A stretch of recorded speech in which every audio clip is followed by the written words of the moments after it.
ഒറ്റ വാക്കിൽ വിധി പറഞ്ഞിരിക്കുകയാണ് കോടതി. മണിക്കൂറുകൾ നീണ്ട വാദപ്രതിവാദത്തിനൊടുവിലാണ് രാഹുൽ മാങ്കൂട്ടത്തിന്റെ ജാമ്യം തള്ളിക്കൊണ്ടുള്ള നിർണായകമായ വിധി. തിരുവനന്തപുരം പ്രിൻസിപ്പൽ സെഷൻസ് കോടതി ജഡ്ജിയുടെ ഭാഗത്ത് നസീറയുടെ ഭാഗത്ത് നിന്ന് നിർണായകമായ വിധി വന്നിരിക്കുന്നു.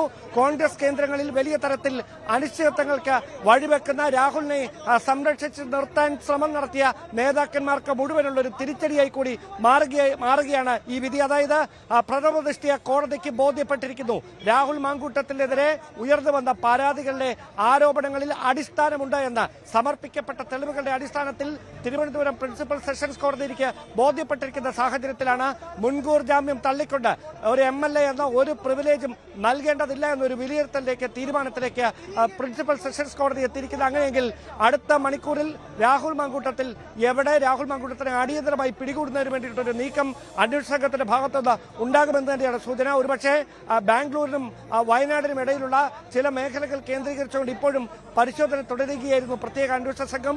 അവരുടെ തിരച്ചിലിന്റെ ആക്കം കൂടും.